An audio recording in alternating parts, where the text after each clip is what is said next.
चलिए। Hello students, मैं doctor RP Singh देव। आज आपकी क्लास में अ, मैंने क्या किया है कि सीक्वेंस से एनसीईआरटी के जो जो टॉपिक्स हैं, मतलब हम लोगों को बार बार बुक ओपन करने की ज़रूरत नहीं पड़ेगी। मैंने क्या किया कि जितने भी टॉपिक्स हैं आपके एनसीईआरटी के, उनको उठा के एक जगह डाल दिया। चैप्टर का नाम क्या है?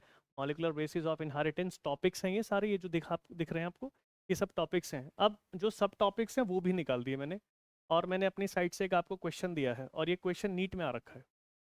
ये क्वेश्चन नीट में आया हुआ, ये क्वेश्चन नीट में आके रखा हुआ है। तो इस क्वेश्चन को आप अपने आप बना सकते हैं। जब मैं पढ़ाऊंगा तो आपको बस फोकस करनी है मेरी बातों पर। एज यूजुअल मैं हमेशा यही कहता हूँ कि फोकस करके रखें। फिफ्थ चैप्टर है molecular basis of inheritance. Topic wise हम लेके चलेंगे, और हम गिनकर देखें, लगभग हमारे पास 12 से 14 से है टॉपिक बैठेंगे। कुछ आगे भी हैं शायद। हाँ, ये भी अपने आप में अच्छा खासा टॉपिक है। ये हमारे पास टॉपिक हो गया जी। तो पहला काम तो आप यही कर लें कि जिससे कि सीक्वेंस पता चले, कि तो आपको हमेशा सीक्वेंस में अगर टॉपिक्स मिल रहे हैं तो आप उसको शॉर्ट के रूप में अपने नोट्स में एड ऑन जरूर कर लें। ठीक, नहीं करेंगे तो आपको इशू आ जाएगा बाद में आपको, क्योंकि ये चैप्टर जो है, एक तो वास्ट बहुत है, बहुत बड़ा चैप्टर है। एक ही चैप्टर की क्वालिटी ये है, जो कि नेगेटिव क्वालिटी है, कि इसमें सब टॉपिक्स बहुत सारे बटे हुए हैं। आप कहाँ से इस चैप्टर को पकड़ पाएंगे वो आप पर डिपेंड करता है। तो मैंने यही कोशिश की कि इस चैप्टर को आप पॉकेट में डाल के कंटिन्यू आप जो है देख सकें। आसान तरीका यही है। चलिए, देखिए, molecular basis of inheritance, we have the topics, type of RNA polymerase with the diagram. मैंने यहाँ डायग्राम के बारे में भी जस्टिफाई किया है। हाल की इतनी ज़रूरत नहीं है डायग्राम की, लेकिन जब मैंने कहा है तो मैं डायग्राम दूंगा। ठीक है, चलिए, फर्स्ट टॉपिक आपसे कहा गया है। देखिए, मैं आप टॉपिक नहीं लिखूंगा बार बार, मैं आपको सीधे आपको बताऊंगा।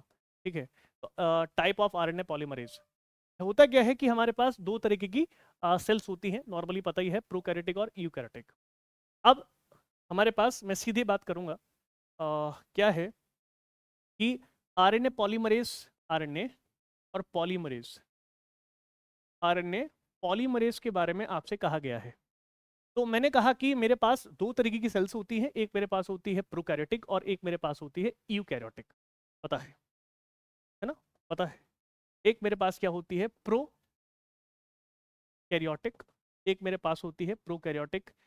मैं बहुत लिमिटेड शब्दों में आपको ये चैप्टर बहुत ही बेहतरीन तरीके से करा दूंगा। एक क्या है? प्रोकैरियोटिक, और एक आपके पास होगा यूकैरियोटिक। प्रोकैरियोटिक और यूकैरियोटिक, एक और एक, दो। ये हमारे पास two different type of cells हैं। ये तो पता चल ही जाता है, खैर नॉर्मल बात है। लेकिन आरएनए पॉलीमरेज इनके अकॉर्डिंग कैसे डिवाइड होते हैं? जो हमारे पास प्रोकैरियोटिक सेल्स होती हैं, जो हमारे पास प्रोकैरियोटिक सेल्स होती हैं, उन प्रोकैरियोटिक सेल्स के अंदर स्पेशली आप देखेंगे कि आरएनए पॉलीमरेज किसी भी टाइप का आरएनए बना ले, किसी भी टाइप का आरएनए बना ले, तो जरूरत पड़ती ही नहीं है कि वो अलग अलग तरीके की ट्रांसक्रिप्शन यूनिट का यूज करे। जैसे समझ लीजिए, मैंने कहा कि मैं डायग्राम से समझा दूं, आसान पड़ेगा आपको। देखिए, मान लीजिए आप अपनी एक प्रोकैरियोटिक सेल के अंदर हैं। किसके अंदर हैं आप? एक प्रोकैरियोटिक सेल।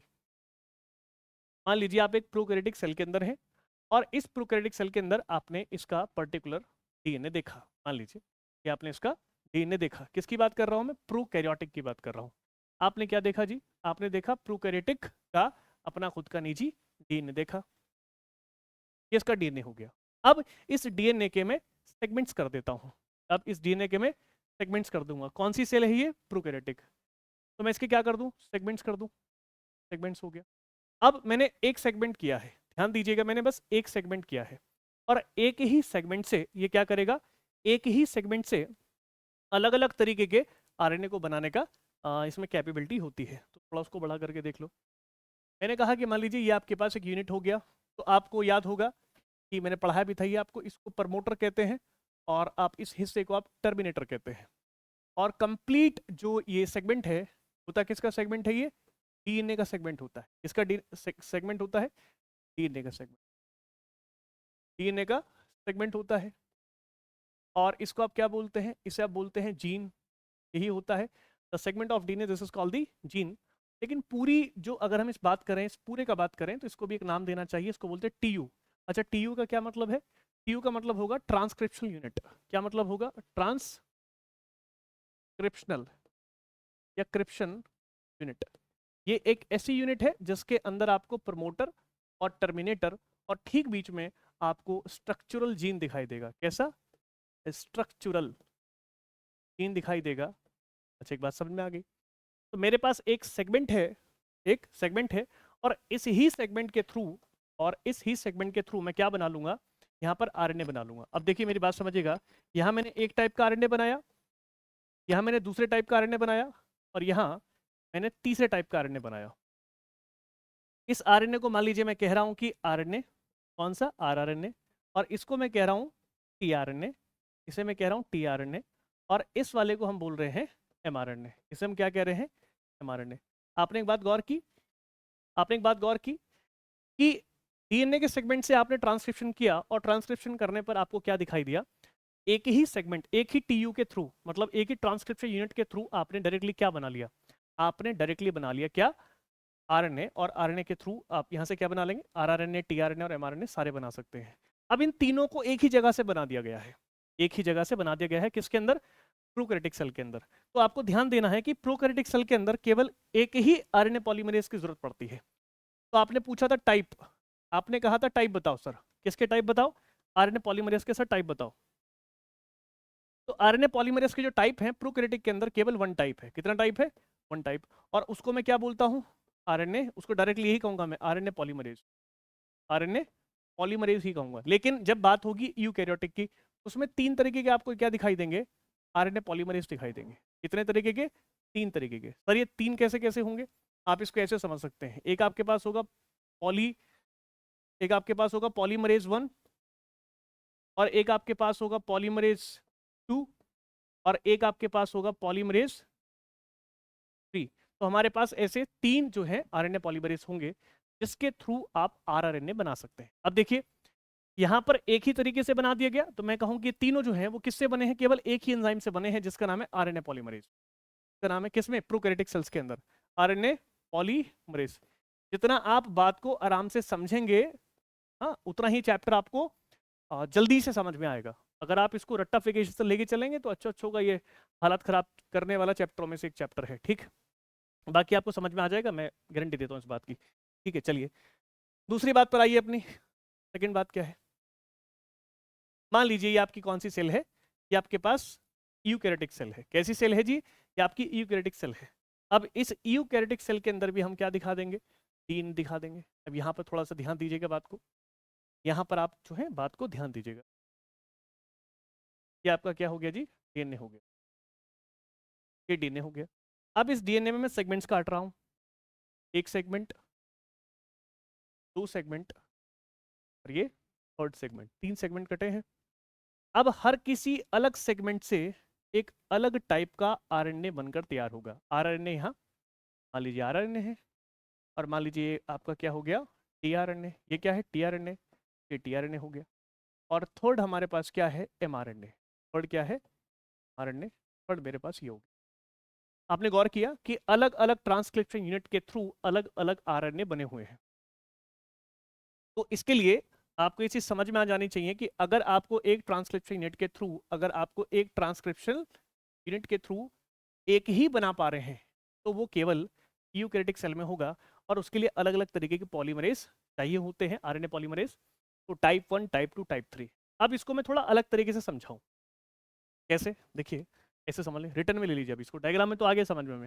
मैं कहूँ आपसे प्रोकैरियोटिक, आपसे कहूँ प्रोकैरियोटिक। तो जब मैं प्रोकैरियोटिक सेल की बात करता हूँ, अब थोड़ा ध्यान से समझेंगे। जब मैं प्रोकैरियोटिक सेल की बात करूंगा तो मेरे पास आरएनए पॉलीमरेज है। क्या है? आरएनए पॉली, आरएनए पॉलीमरेज है। टाइप कितना है? केवल एक टाइप है, सिंगल टाइप। तो बाय दिस क्या? एंजाइम। बाय, ये तो एंजाइम है। By this enzyme three type, three type of RNA can form. इससे तीनों तरीके के आरएनए आप फॉर्म कर सकते हैं। तीनों तरीके के आरएनए बन सकते हैं। सर कौन कौन से? ये आप बना सकते हैं आरआरएनए, टीआरएनए और एमआरएनए। यहाँ तीनों तरीके के आरएनए आप एक ही तरीके के पॉलीमरेज एंजाइम से बना सकते हैं। लेकिन बात किसकी होनी चाहिए? प्रोकैरियोटिक की बात होनी चाहिए। सेकंड पर आइए अपनी बात पर। अगर मैं आपसे बात करूं यूकैरियोटिक सेल की, अगर मैं बात, क्योंकि आपको मैटर भी एकेडमिक का स्टूडेंट अगर इसे देखे तो उसको लिखना आना चाहिए, क्योंकि वहां पर सब्जेक्टिव प्रोसेस चलता है। यूकैरियोटिक सेल, यूकैरियोटिक सेल, तो जो यूकैरियोटिक सेल है उसके अंदर भी आरएनए पॉलीमरेज होता है, के अंदर भी आरएनए पॉलीमरेज यूज होता है, और ये भी अपने आप में क्या है, ये भी अपने आप में एक एंजाइम है। This one is also an enzyme. और ये जो आपको एंजाइम दिख रहा है ये 3 टाइप में है, 3 टाइप में, और 3 टाइप में है, और 3 ही टाइप के आपके क्या हैं, 3 टाइप के आपके क्या हैं, आरएनए हैं। तो एक के लिए एक को यूज किया जाएगा। अब इसको थोड़ा सा, टॉपिक को थोड़ा और तरीके से समझिए। जैसे मैं आपसे कहूं कि मेरे पास है पॉलीमरेज 1, अच्छा, मेरे पास है पॉलीमरेज 2, ओके, मेरे पास है पॉलीमरेज 3, ओके। तो ये किस तरीके से बिलोंग करेंगे, आर, एच या एच एन और टी। तो पॉलीमरेज 1 आर वाले प्रोसेस को फॉलो करता है, ऐसे याद रखेंगे, आर एच टी या फिर आर एच एन कहते हैं आप, R H N T, R H T से जल्दी याद हो जाएगा। तो मैं इसको ऐसे कहूंगा, ये बिलोंग कर रहा है आर आरएनए को, लेकिन किसकी बात चल रही है, यूकैरियोटिक सेल की। तो आरआरएनए अगर पॉलीमरेज 1, इसको बोलना आरआरएनए पॉलीमरेज 1, ये कौन से टाइप के हमारे जो हैं आरएनए यूज किए जा रहे हैं, तो आप कहेंगे इसके अंदर 8 वाले यूज किए जा रहे हैं। कौन कौन से, 5.8s, और आपके पास आ जाएगा 28s, याद होगा आपको, और एक आपके पास होगा 18s। बात समझ में आ गया होगा, क्योंकि यूकैरियोटिक के अगर मैं लिख दूं 16 और लिख दूं 5 और लिख दूं 23 तो दिक्कत हो जाएगा। याद रखिएगा इसमें 5 टाइप ऑफ नहीं आएगा, क्योंकि हम यूकैरियोटिक सेल के अंदर जब लेकर चलते हैं आरएनए का क्लासिफिकेशन को, तो 28, 5.8, 5, 18 ये सब आता है। तो आपको देखना है कि 5 नहीं आना चाहिए इसमें। तो सर 5 कहाँ आएगा, यहाँ पर आएगा, इसे बोलते हैं आप टीआरएनए के लिए, इसके लिए टीआरएनए के लिए। तो यहाँ पर आ जाएगा आपका एससी आरआरएनए, और यहाँ पे आ जाएगा 5s आरआरएनए। बढ़िया क्वेश्चन है, इस क्वेश्चन की वेटेज बहुत बढ़िया है। H N R N A, ये कौन है, H N R N A, और H N R N A में कौन आ जाएगा, S N R N A. आपको शायद याद होगा, मैंने पढ़ाया था, शायद मैं इसलिए बोल रहा हूँ क्योंकि रक्षाबंधन के बाद क्लास हो रही है, रक्षाबंधन के बाद। एस एन का मतलब मैंने समझाया था, एस एन का मतलब था small cytoplasmic, cyto small cytoplasmic RNA, और एस, सॉरी एन है ना, बताऊँ क्यों, एस क्यों करूँ, डायरेक्शन ये वाला है, ठीक। और ये क्या हो गया, स्मॉल स्मॉल न्यूक्लियर आरएनए। जो एसएन है स्मॉल न्यूक्लियर है, जो एससी है वो आपका स्मॉल साइटोप्लाज्मिक आरएनए है, ठीक, स्मॉल साइटोप्लाज्मिक आरएनए। ये बस में आ गया। चलिए ये टॉपिक तो आपको बहुत बेहतर तरीके से क्लियर हो गया, इसमें कोई डाउट नहीं होना चाहिए, बहुत आसान टॉपिक है, मैटर पता होना चाहिए, बहुत बढ़िया तरीके से आप जो है इसको कैच कर लेंगे। देखिए फर्स्ट टॉपिक हमारा कंप्लीट हो गया। उसके बाद कॉन्सेप्ट ऑफ जीन और सिस्ट्रॉन बताने, ये टॉपिक थोड़ा सा अच्छा टॉपिक है, मतलब टिपिकल तो है ही नहीं, अच्छा टॉपिक है, बहुत बहुत बढ़िया टॉपिक है। सीक्वेंस में लेके चलूंगा आज मैं सारी चीज़ें, फिर क्या है, क्योंकि सीक्वेंस बिगड़ेगा तो ये चैप्टर आपको इन टॉपिक्स में समझ में नहीं आएगा और आप आगे पीछे हो जाओगे इन टॉपिक्स में। बोला कॉन्सेप्ट ऑफ जीन, देखिए concept concept of concept of gene, और भी कुछ बोला क्या, कॉन्सेप्ट ऑफ जीन और सिस्ट्रॉन, ठीक है, सिस्ट्रॉन के बारे में पूछना। कॉन्सेप्ट ऑफ जीन तो आसान है, के बाद सिस्ट्रॉन। देखिए मेरी बात समझिएगा, कॉन्सेप्ट ऑफ जीन में पहले आपको बताएं कि जीन क्या है, आपको बताना पड़ेगा व्हाट इज द जीन। तो नॉर्मली मैं जीन को लिखता हूं, it is unit of inheritance, it is the unit of inheritance, ये इनहेरिटेंस की यूनिट होती है। अच्छा, इस बात को फॉलो जो है अलग अलग तरीके से किया गया है, एक किया गया मॉलिक्यूलर जेनेटिक्स के रूप में, और एक किया गया मेंडेलियन जेनेटिक्स के रूप में। किस किस के रूप में किया गया है, मैं बहुत स्लो करके पढ़ा रहा हूँ क्योंकि आपकी फ्लो यही चलनी चाहिए इस चैप्टर में। एक क्या आपको पता है मैं इस तरीके से नहीं पढ़ाता हूँ, मेरा स्पीड तेज होता पढ़ाने का। फर्स्ट कंसर्न क्या है हमारा, एक होगा Mendelian, Mendelian Mendelian genetics, Mendelian genetics, एक है मेंडेलियन जेनेटिक्स। तो मेंडेलियन जेनेटिक्स का अपना कुछ अलग कहना है। और अगर मैं लेकर चलूं molecular, molecular level genetics, molecular level genetics. अब बुक खोलिएगा, समझ में आ जाएगा कि आप बिल्कुल एनसीईआरटी को डेप्थ में लेके चल रहे हैं, ठीक। उसके बाद मॉलिक्यूलर जेनेटिक्स में क्या है, सीधे मेंडेलियन ये साहब कहते हैं कि it is unit of inheritance. Inherit मतलब ये अपने आप में इनहेरिटेंस की एक यूनिट होती है, इसने भी ये कह दिया। और मैंने तो ऊपर ये कह ही दिया था कि अगर मैं कॉन्सेप्ट ऑफ जीन को समझाऊंगा तो सीधे बोलूंगा it is a unit of inheritance. एक पीढ़ी से दूसरी पीढ़ी में जाने का एक हमारे पास इंफॉर्मेशन है, कोडोन, ट्रिपलेट या फिर कोड के रूप में, जो एक जनरेशन से दूसरी जनरेशन में जाता है, या फिर हम जाइगोट में कह सकते हैं, या फिर हम अलग अलग जनरेशन पे कह सकते हैं। मतलब समझ में आपको आ रहा होगा मैं क्या बोल रहा हूँ, ठीक है। मैं बहुत बिल्कुल एकदम सिंपल लैंग्वेज में आपको मैं समझाना चाह रहा हूँ, लेकिन रिटर्न जो है वो बिल्कुल एनसीईआरटी है, ठीक। मॉलिक्यूलर, जो कि जल्दी से होता नहीं है। Molecular level genetics, molecular level genetics में क्या है, आप ऐसे समझिए। मॉलिक्यूलर लेवल जेनेटिक्स का मतलब ये हुआ कि हमारे पास जो डीएनए है, हमारे पास जो डीएनए है, उस डीएनए के मैं अगर अलग अलग सेगमेंट्स काट दूंगा, तो मैंने पीछे बताया था अभी, अगर एक पर्टिकुलर आपके पास डीएनए है और उस डीएनए के मैं अलग अलग सेगमेंट्स काट दूं, तो हर सेगमेंट अपने आप में जीन है। मतलब क्या हुआ कि segment of DNA this is called the gene. बात समझ में आ गई। और हर एक जीन अलग अलग तरीके का आरएनए बना सकता है, ये हमने पीछे पढ़ा भी। लेकिन सिस्ट्रॉन की बात हो रही है, लेकिन सिस्ट्रॉन की बात हो रही है, आपको कंफ्यूज नहीं होना है। अटपटी सी लैंग्वेजेस आएंगी और सब एक दूसरे से 80% 90% सिमिलर होंगी, 10% 20% डिफरेंस होगा, आप उसमें ही उलझेंगे। तो आप ना उलझें, इसलिए बहुत एकदम स्लो सिंपल लैंग्वेज और एक फ्लो में चल रहा हूं, उसी तरीके से आप पढ़ते रहें। नहीं तो इस चैप्टर में तो अच्छों को प्रॉब्लम होती है, मैं बार बार ये कह रहा हूँ, लेकिन मैं कोशिश ये करूंगा कि आपको बहुत बेहतर तरीके से और बैठ जाए आपके दिमाग में। अब दूसरे को भी समझा दें, आपको ऐसा समझ में आ जाए। तो मॉलिक्यूलर लेवल ऑफ जेनेटिक्स या मॉलिक्यूलर लेवल या मॉलिक्यूलर लेवल जेनेटिक्स या फिर मॉलिक्यूलर जेनेटिक्स, आप दो तीन नाम यूज कर। मैंने कहा आपके पास डीएनए है और डीएनए के सेगमेंट्स काट लीजिए, जिसको आप बोलते हैं TU, which is called the transcription unit. Clear हो गया, ये भी किया था आपने।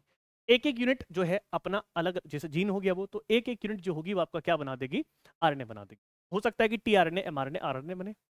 अब देखिए, सोचने की बात यह है, सोचने की बात यह है कि आरआरएनए प्रोटीन नहीं बना सकता, टीआरएनए प्रोटीन नहीं बना सकता, एमआरएनए प्रोटीन बनाता है। रिपीट करता हूं, आरआरएनए प्रोटीन नहीं बना सकता, टीआरएनए भी प्रोटीन नहीं बना सकता, लेकिन एमआरएनए प्रोटीन बनाता है। जब एमआरएनए प्रोटीन बनाता है, तो आप ये भी कह सकते हैं कि जो प्रोटीन बनाने वाला जीन है, आप सीधी सी बात समझिए, आप इसको अब रिटर्न फॉर्म में लीजिएगा। देखिए, मुझे पता आपको थोड़ा सा सोचने में उलझन हो रही होगी, पर कोई बात नहीं, उलझन को सुलझाना ही हमारा काम है, इसलिए हम पढ़ा रहे हैं। उलझन सुलझ जाए, इससे अच्छी बात ही क्या है।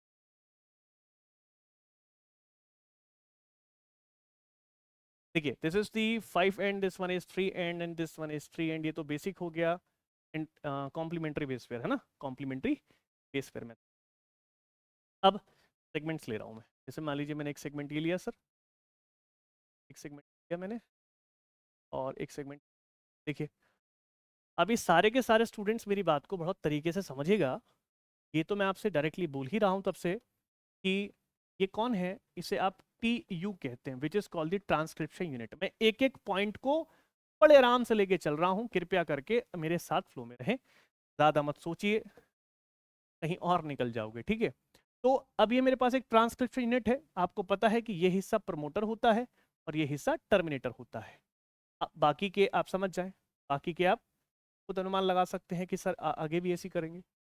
अब मैं कह रहा हूं कि जो ये बीच वाला हिस्सा, जिसको हम स्ट्रक्चरल जीन कहते हैं, इतना हिस्सा, इसको मैं स्ट्रक्चरल जीन कहता हूं। तो मैं क्या बोलता हूं, तो मैं स्ट्रक्चरल जीन कहता हूं, दिस इज द स्ट्रक्चरल।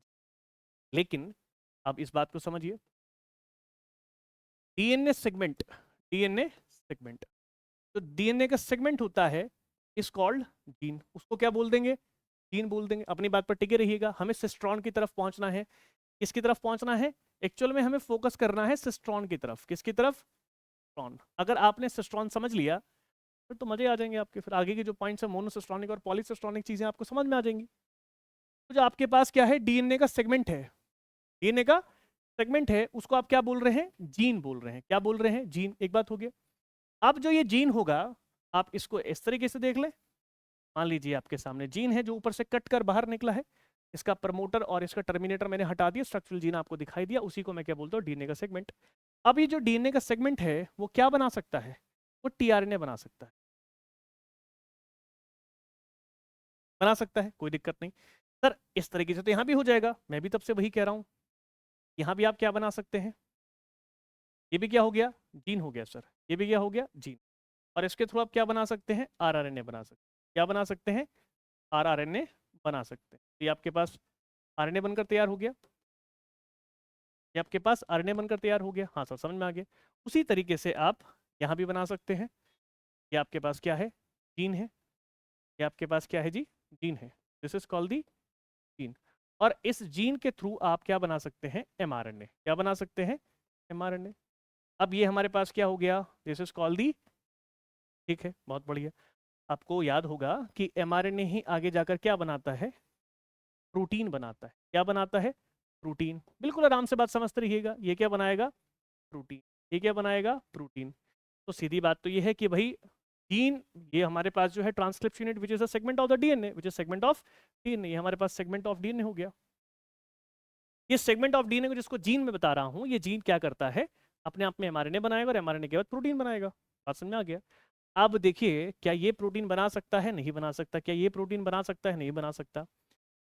तो ऐसा जीन, ऐसा डीएनए का सेगमेंट जो कि जीन कहा जाता है, तो इसलिए ऐसा जीन, ऐसा डीएनए का सेगमेंट जिसको जीन कहा जाता है, मतलब ऐसा जीन जो केवल प्रोटीन बना सकता हो, जो केवल प्रोटीन बना सकता हो, या जो बस प्रोटीन बनाता हो, या जो प्रोटीन बनाता हो एमआरएनए के रेफरेंस में, उसको हम सिस्ट्रॉन कहते हैं, तो हम सिस्ट्रॉन कहते हैं। मतलब ये जो जीन होगा वो सिस्ट्रॉन होगा, वो क्या होगा, सिस्ट्रॉन होगा। मेरी बात आपके दिमाग में डायरेक्ट घुसी होगी, है ना। मैंने क्या बोला आपसे, मैंने कहा कि डीएनए का वो सेगमेंट जो कि जीन होता है, और ऐसा जीन सिस्ट्रॉन तब होगा जब वो एमआरएनए के बाद प्रोटीन बना सकता होगा।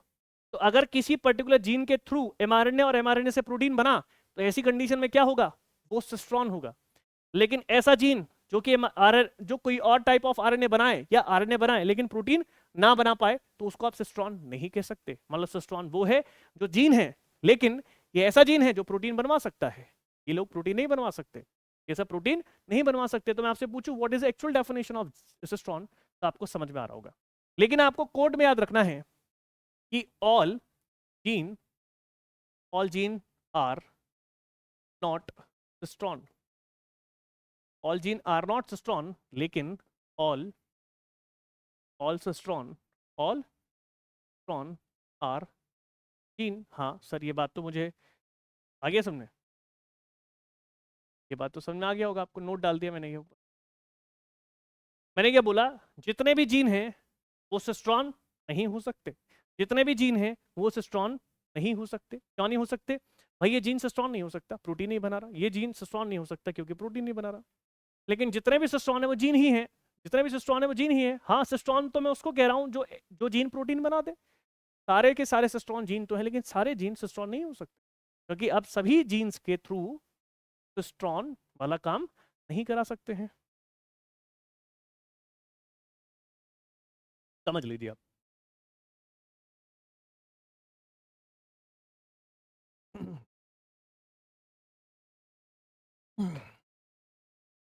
आई होप आपके दिमाग में बात घुसी होगी। चलिए आगे, अब हमारे पास टॉपिक आ जाएगा सिस्ट्रॉन और जीन, मोनोसिस्ट्रॉनिक और पॉलीसिस्ट्रॉनिक। चलिए कोई दिक्कत नहीं, सिस्ट्रॉन और जीन, ठीक है। नेक्स्ट देखिए, मैंने कहा ना मैं बहुत तरीके से चलूंगा इस चैप्टर में, तो मैं तरीके से चल रहा हूँ, आप इसी फ्लो में चलेंगे तो मजा आ जाएगा। सिस्ट्रॉन एंड जीन, कुछ स्टूडेंट्स को तो मैंने डायरेक्ट पढ़ा भी दिया है ऑफलाइन क्लास में, समझ में आ गया, लेकिन अच्छा है कि उनको दोबारा रिपीटेशन हो जाएगी। आप लोग के लिए तो वेल एंड गुड है सर, बहुत ही फ्लो में पढ़ा रहा हूँ, जिनको पढ़ा दिया उनसे पूछिए, भाई इतना फ्लो में मैंने पढ़ा ही नहीं है, ठीक है। बहुत बढ़िया। मैंने कहा सिस्ट्रॉन एंड जीन, अब मेरी बात समझिए, सिस्ट्रॉन एंड जीन। अच्छा सिस्ट्रॉन और जीन, पहली बात तो ये है कि आप जीन, सिस्ट्रॉन किसको कहते हैं, है ना। पहली बात तो ये है कि आप सिस्ट्रॉन किसको कहते हैं। मैं कहूँगा ये मेरे पास क्या हो गया, सेगमेंट ऑफ डीएनए, ठीक है, कहूँगा प्रमोटर, और इसे कहूँगा टर्मिनेटर, और इसे मैं कहूँगा स्ट्रक्चरल जीन। मैं ये बार बार लिखता क्यों हूँ? जिससे आपको याद हो जाए।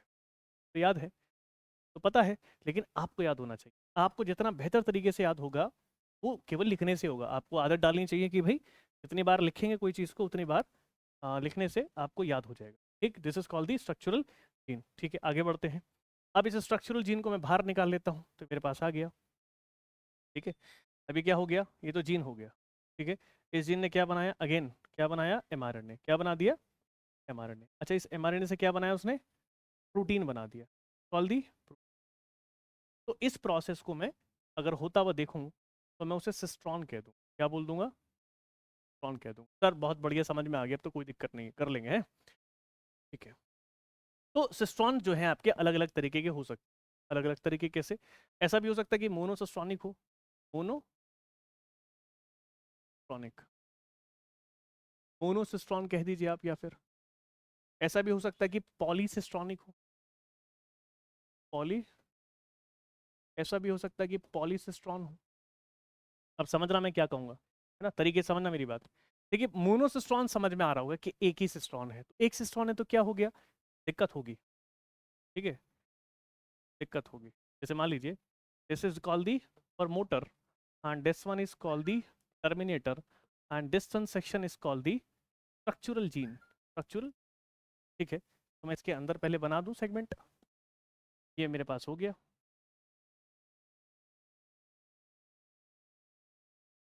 हो गया मेरे पास। तो ये क्या हो गया मेरे पास? स्ट्रक्चरल जीन हो गया। बीच वाला हिस्सा स्ट्रक्चरल जीन है। अब क्या होगा? ये जो इतना हिस्सा है तो आप ऐसे करके दिखा रहे हैं, ये वाला हिस्सा जिसको आप एक्चुअल में जीन कह रहे हैं, एक्चुअल में आप क्या बोल रहे हैं? This is called the gene. इस जीन के थ्रू, इस जीन के थ्रू, इस जीन के थ्रू मोनोसिस्टोन है। देखिए इस जीन के थ्रू क्या बनेगा? मोनोसिस्टोनिक। एक से ही, एक से क्या होगा? एक से एक बना, एक से एक बना, एक से एक बना, एक से एक। ये पूरा एक डीएनए मान लीजिए, मान लीजिए पूरा डीएनए है, पूरा डीएनए है, ऐसे मान लो आप, ये पूरा डीएनए है। इस पूरे डीएनए में देखिए, अच्छा याद रखिएगा कि प्रोटीन, जो सिस्ट्रॉन वाली बात है, इसको बड़ा इंपॉर्टेंटली याद रखिएगा कि जो सिस्ट्रॉनिक कंडीशन होगा वो कंप्लीट, कंप्लीट डीएनए का, है ना, कंप्लीट डीएनए का सिस्ट्रॉन नहीं हो सकता। कंप्लीट डीएनए का सिस्ट्रॉन नहीं हो सकता, स्टेप बाय स्टेप होता है। It does in step by step. ये कैसे होता है? Step by step. कैसा होगा? स्टेप बाय स्टेप होगा। कंप्लीट डीएनए का सेगमेंट इन सिंगल टाइम नहीं हो सकता। मैं लिख देता हूं, not possible in single time, in time. इसे हम एक ही बार में नहीं करा सकते। ये कोई एप्लीकेशन ट्रांसक्रिप्शन नहीं है एक बार में हो जाए। ये रेप्लिकेशन ट्रांसक्रिप्शन नहीं है कि एक ही बार में हो जाए। अगर एक बार में हो जाए तो रेप्लिकेशन ट्रांसक्रिप्शन होगा। जहां पर प्रोटीन की जरूरत पड़ रही होगी तो उतने हिस्से से प्रोटीन बनाकर आप बाहर निकलवा लेंगे। आप पूरे पूरे के पूरे डीएनए के थ्रू आप एक बार में नहीं बना सकते, वो पॉसिबल नहीं है। अब उसमें क्या है? मान लीजिए मेरे पास पूरा डीएनए है, उस पूरे डीएनए से मैंने एक सेगमेंट काट लिया, केवल इसी सेगमेंट से प्रोटीन की जरूरत बन रही है, बाकी वाले से मुझे जरूरत है ही नहीं, बाकी वाले से मुझे जरूरत है ही नहीं। तो डीएनए का पूरा सेगमेंट, डीएनए का पूरा सेगमेंट, या कहो कि पूरा डीएनए, ऐसे सेगमेंट नहीं, पूरा का पूरा डीएनए कभी भी एक बार में सिस्ट्रॉन वाला लॉ अप्लाई नहीं करता है। ठीक, एक बार में लॉ पूरा अप्लाई नहीं करेगा। तो मान लीजिए यहाँ से क्या बनाया आपने? अगेन वही बनाया, mRNA। और इस mRNA से आप क्या बना रहे हैं? वही चीज, क्या बना रहे हैं? प्रोटीन। क्या बना रहे हैं? प्रोटीन। तो मैंने क्या बोलूँ? तो मैं लिखूँ कैसे, कैसे समझूंगा? आपको मेरी बात समझ में आ गया होगा कि पूरा डीएनए कभी भी सिस्ट्रॉनिक कंडीशन पर अप्लाई नहीं हो सकता। मतलब पूरा डीएनए एक ही बार में प्रोटीन बनाने में सक्षम नहीं होता। तो मोनोसिस्टोनिक, पहले तो क्वालिटी किसकी है? ये होती है आपकी यूकैरियोटिक सेल में। इसमें होगी जी यूकैरियोटिक। जो यूकैरियोटिक सेल्स होती हैं उनके अंदर मोनोसिस्टोनिक कंडीशन पाई जाती है। दूसरी बात, इसमें क्या होगा? Single, single gene forms, single gene forms, क्या? सिंगल, सिंगल जीन फॉर्म्स, एक सिंगल जीन है, single gene form single protein, single, single protein से केवल एक ही प्रोटीन बनेगा, इसलिए इसको मोनोसिस्टोनिक कहते हैं। हजम कर लीजिए बात। पूरा का पूरा डीएनए, कंप्लीट डीएनए कभी भी इन सिंगल टाइम सिस्टोन के तरीके से काम नहीं कर सकता, पूरा के तरीके से प्रोटीन नहीं बना सकता। स्टेप बाय स्टेप चलता है। अब जहां पर जरूरत पड़ेगी वहां बना लेंगे, अगर नहीं पड़ रही तो नहीं। जैसे इसमें काम नहीं हो रहा है, इस वाले में काम नहीं हो रहा है, तो पूरे डीएनए में केवल इतना हिस्सा ही काम कर रहा है, इतना हिस्सा काम कर रहा है, वो प्रोटीन बना रहा है। लेकिन एक हिस्से से एक ही बार प्रोटीन बन रहा है, एक हिस्से से एक ही बार प्रोटीन। लेकिन अगर बात करूं पॉलीसिस्टोनिक की, किसकी बात करूं? पॉलीसिस्टोनिक, जो कि प्रोकैरियोटिक का प्रोसेस है। देखिए ऐसे याद रहेगा, पी से पॉलीसिस्टोनिक और पी से प्रोकैरियोटिक। प्रोकैरियोटिक, पी से पॉलीसिस्टोनिक और पी से प्रोकैरियोटिक सेल का फीचर है। कैसे? देखिए समझिए, ये मेरे पास एक कंप्लीट डीएनए आ गया। मान लीजिए मेरे पास एक डीएनए है और मैं इसको अपने आप में कंप्लीट डीएनए समझ के चल रहा हूँ। मेरे पास एक कंप्लीट डीएनए आ गया। क्या आ गया? Complete DNA. ये मेरे पास एक डीएनए हो गया। क्लियर? अब इस डीएनए में मैंने सेगमेंट्स काट लिए। ये मैंने एक सेगमेंट काट लिया, मैंने एक सेगमेंट काट लिया, एक सेगमेंट काट लिया। ठीक है, सेगमेंट्स काट लिए। इस वाले सेगमेंट को अगेन आप क्या बोलेंगे? इस वाले सेगमेंट को आप अगेन क्या बोलेंगे? जीन। क्या बोलेंगे? जीन। और इस वाले को आप क्या बोलेंगे? जीन। और इस वाले में तो क्या बोलने वाले हैं आप? ये तीनों क्या हैं? ऑब्वियसली पता है आपको, ये भी क्या है? जीन। ये भी क्या है? जीन। और ये भी क्या है? जीन। देखिए आप प्रोकैरियोटिक के फीचर को समझ रहे हैं। पॉलीसिस्टोनिक क्या है? इसमें क्या होगा कि अलग अलग, इसमें तो एक हिस्सा एक ही बना रहा है, इसमें तीन हिस्से, इसमें देखिए एक हिस्सा एक ही प्रोटीन बना रहा है, इसमें एक हिस्सा, हमारे को तो ऐसे ही चाहिए ना। मान लीजिए हमारी आंख पे कोई प्रोटीन की नीड है, तो हमारी आंख पे निकलने वाला प्रोटीन ही आना चाहिए। अब चार प्रोटीन ना बनाओ आप, ठीक? चार प्रोटीन जो बनेगा वो प्रोकैरियोटिक प्रोसेस होगा। तो यहाँ एक प्रोटीन बन जाएगा, यहाँ एक प्रोटीन बन जाएगा, एक प्रोटीन। तो होता क्या है कि अलग अलग तरीके के बना देते हैं। ये क्या करते हैं? एक ही बार में अलग अलग तरीके के प्रोटीन्स बना देंगे। तो यहाँ क्या होगा? Many many segment, many segment और मैनी प्रोटीन, मैनी सेगमेंट और मैनी सेगमेंट और मैनी प्रोटीन। मतलब ज़्यादा से ज़्यादा सेगमेंट से ज़्यादा प्रोटीन बनवा लेते हैं। वो प्रोकैरियोटिक का होता है, क्योंकि इनकी लाइफ बहुत छोटी होती है। लाइफ बहुत, चलिए एक बात तो समझ में आ गई आपको। के बाद आगे चलिए। अब क्या है? बात समझ में आ गया? आप बुक को जरूर रीड कीजिएगा, आपको बुक रीड करने से और तेजी से समझ में आएगी चीज़ें। कॉन्सेप्ट ऑफ स्प्लिट जीन आसान है। Concept of split gene present, ये तो क्वेश्चन है तो बाद में लगाएंगे, पहले आप देख लें। देखिए कॉन्सेप्ट ऑफ स्प्लिट जीन का मतलब क्या है? स्प्लिट जीन होता क्या है? स्प्लिट जीन बड़ा आसान है सर, बड़ा आसान है। पहली बात तो ये फीचर किसका है? ये क्वालिटी किसकी है? फीचर किसका है? यूकैरियोटिक का। यू, यही क्वेश्चन आ जाएगा डायरेक्ट, क्वेश्चन आ ही जाएगा डायरेक्ट। हमें लगेगा ये तो क्या छोटा सा एक पॉइंट लिखा है, इस पॉइंट से क्या आएगा? यही चीज़ नीट में पूछेगा आपसे। नीट में क्वेश्चन के बेस पर आ जाएगी कि स्प्लिट जीन में फीचर होता है यूकैरियोटिक का, ना कि प्रोकैरियोटिक का। ठीक, अब होता क्या है ये? देखो मेरी बात समझिए, स्प्लिट जीन क्या है? बड़ा आसान है, आप कर चुके हैं। स्प्लाइसिंग वाला मेथड है कुछ। ये आपका डीएनए हो गया, ये आपका, ये आपका डीएनए हो गया। This one is yours. मान लीजिए डीएनए है किसी का 5 एंड 3 एंड 5 एंड, और हो गया डीएनए। अब इस डीएनए के सेक्शन में हम क्या करेंगे? मान लीजिए बस ऐसा,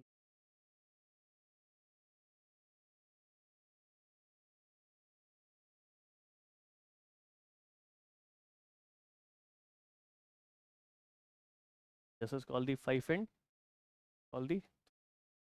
तो बताइए बना क्या है? आपको याद होगा, आई होप कि आपको याद होगा। इसे हम क्या बोलते हैं? H N R N A. H N R N A, ये क्या है? H N R N A है। तो मैंने क्या करा? कंप्लीट डीएनए से H N R N A बनता हुआ देखा। स्प्लाइसिंग था, ठीक है। लेकिन इसके एक ब्लॉक से ये बन रहा होगा, इसके दूसरे ब्लॉक से ये बन रहा होगा, इसके किसी और ब्लॉक से ये बन रहा होगा, इसके किसी और ब्लॉक से ये बन रहा होगा। क्या मेरी बात समझ में आई? तो ग्रीन है मैं उसको इंट्रॉन कह दूं, या कह दीजिए मैं इसको एक्सॉन कह दूं। पहले एक्सॉन बनाओ, मैं इसको एक्सॉन कह दूं। और जो येलो है मैं उसको इंट्रॉन कह रहा हूं। ये क्या है? इंट्रॉन। ये क्या है? इंट्रॉन। बहुत सारे इंट्रॉन बनेंगे, और ये क्या होगा? एक्सॉन। मतलब क्या है इसका? इसका मतलब क्या है स्प्लिट जीन का? ये ऐसे जीन हैं जो स्प्लिट करते हैं, मतलब अल्टरनेशन मेथड पे चलते हैं। कुछ एक्सॉन ऐसे होते हैं जो एमआरएनए बना सकते हैं, कुछ ऐसे होते हैं जो एमआरएनए बना सकते हैं, उनके बाद आप प्रोटीन बनवा सकते हैं, उसके बाद आप प्रोटीन बनवा सकते हैं।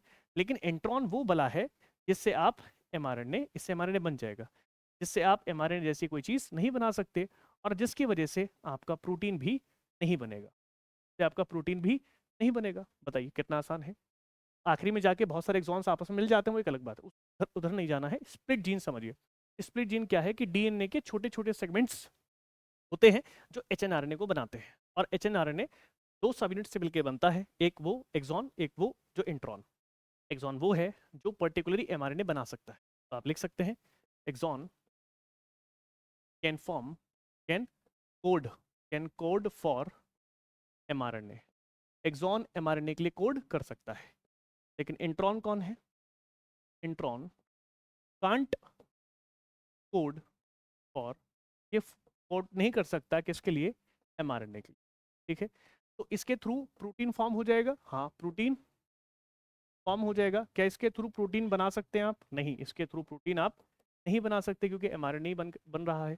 तो split gene is very easiest part related to splicing of gene and this one is a feature of eukaryotic type of cell. इसमें क्या होगा?